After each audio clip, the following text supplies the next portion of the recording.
When your wife is upset, do you go to where she is or do you let her come to where you are?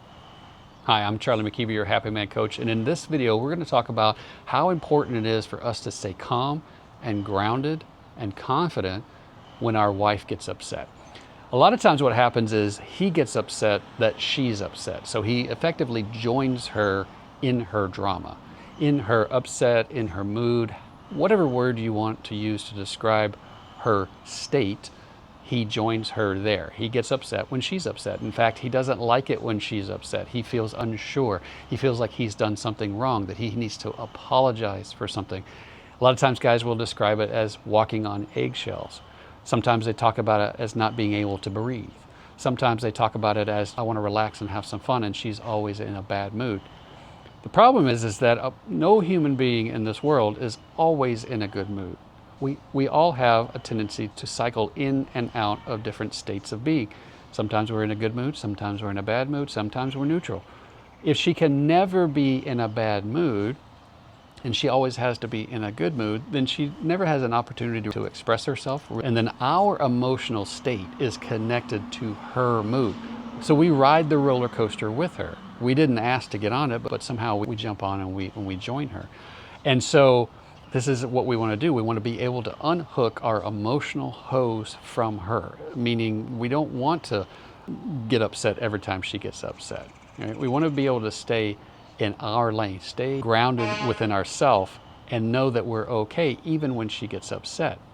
So one of the things that I wrote here is let her come to where you are, don't go to where she is. And I'll give you an example of this that takes it outside of the relationship context. I was in Myrtle Beach one time. I was going on this East Coast tour, taking my RV across the South and then up the East Coast. And while I was there, I walked to the ocean in my bare feet, just having a ball. Just a pair of shorts, bare feet, sunshine, just enjoying myself, right? And one of those times I was coming back to the RV, and as I was approaching the RV, I could see that this guy was backing up his pull behind. He had a little trailer and on his car, and he was struggling to get into his RV spot. And he would pull forward and he'd back up, and he was getting it kind of jackknifed and all this other stuff, and he wasn't really wiggling it into where he needed to go. So I wound up walking up to the driver's side of the vehicle, and I knocked, and he rolled down his window, and I said, "You need some help?" And he was so flustered. He was like, "Well, I'm just trying to this thing up, and my nephew's supposed to be helping me, but he's not helping me, and I'm just, and he was so frustrated, right? He was frustrated with the process. He was frustrated that he wasn't being helped. He was frustrated that he felt like he was abandoned. He was just the whole 9 yards, right? He was just frustrated. And rather than join him, right, rather than get upset with him, rather than take on his mood, I just looked at him and I said, "Okay, I'll help you." And he looked at me. He was like, "Oh." I mean, it immediately snapped him out of his franticness. He was, "Oh, okay, yeah, thanks." And I said, "Keep me in your mirror, right? Watch me. I'll back you in."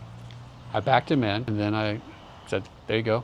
And he said, "I appreciate it, thanks." Right? And then he kind of started going back his story. "Well, my nephew wasn't, and I was supposed to." I said, "Okay, no problem." Didn't matter. That was his drama. He was living into. And of course, his nephew came walking up after the fact, after everything had been settled, And so I went back to my RV, went on with my day. The point is, he was upset. He was clearly upset. Somebody outside of me in my vicinity was upset. I didn't take on his mood. I didn't join him there. In fact, I invited him to join me where I was, which was calm and confident and grounded. And we backed his RV in, and then I went on with my day. This is the same thing that we want to be with our wife. When she's in a place where she's upset, she's got something going on, rarely is it ever about us. We don't need to join her. We don't need to get apologetic. We don't need to explain or justify or defend. We don't need to correct the record if she's saying something that's factually not true. We don't need to do any of that kind of stuff, because as soon as we join her, now what we have is we've joined her in her emotional storm. And now we can't provide the benefit of being grounded, being calm, being solid, being a rock, being a lighthouse that she can, that's her storm. Now we have no ability to just be there so that she can emotionally regulate. Now we have joined her. We've actually added to her burden. Now she's not only is she upset by herself, now she's upset and we're upset, right? Now she has to be now she starts being upset that we're upset. And a lot of times that's what will happen is somebody will get upset, then the other person will get upset. Then the first, now you're not even arguing about whatever the thing was anymore. Now you're not even talking about what was going on. Now you're just both upset that you're upset. It's not a place that we want to be. So today's message is let them come to where you are. Don't go to where she is. Don't join her in her mood. Don't join her in her storm. If something's going on with her, if she's upset about something there, don't immediately assume that you've done something wrong. Oftentimes this is what guys do. They have a story in their mind that she's upset and they need to fix it, and it just causes problems. So if you find yourself in this place, if you find yourself in this loop, this pattern of behavior, if you've gotten into conversations with your wife and you think that you're saying something positive and you think that you're trying to help and fix it, and the next thing you know, you're in a fear and you're thinking to yourself, how did we get here? How did this happen? Then you and I need to talk. Go to happymancoaching.com and fill out my contact form. Let's schedule a call. Let's talk by phone. Let's talk about what's going on in your relationship. Let's talk about these patterns. Let's talk about the circumstances and situations that you find yourself in with your wife. Let's talk about the friction that you have in your relationship. Let's talk about how you can experience something different, how you don't have to take on her moods, how you can stay calm and grounded and centered and in your lane, right? How you can stay within your masculine frame and not need to take on her moods, and how better your relationship will be because of that.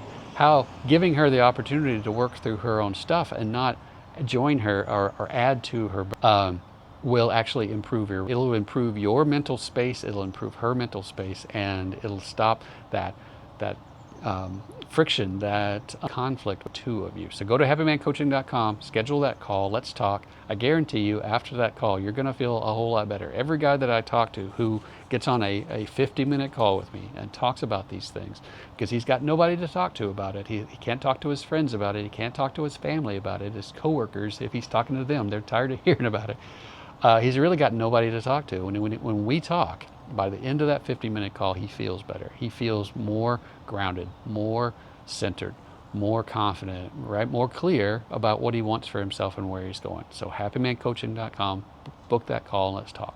All right, brother, that's what I have for you today. I'll talk to you soon. Bye.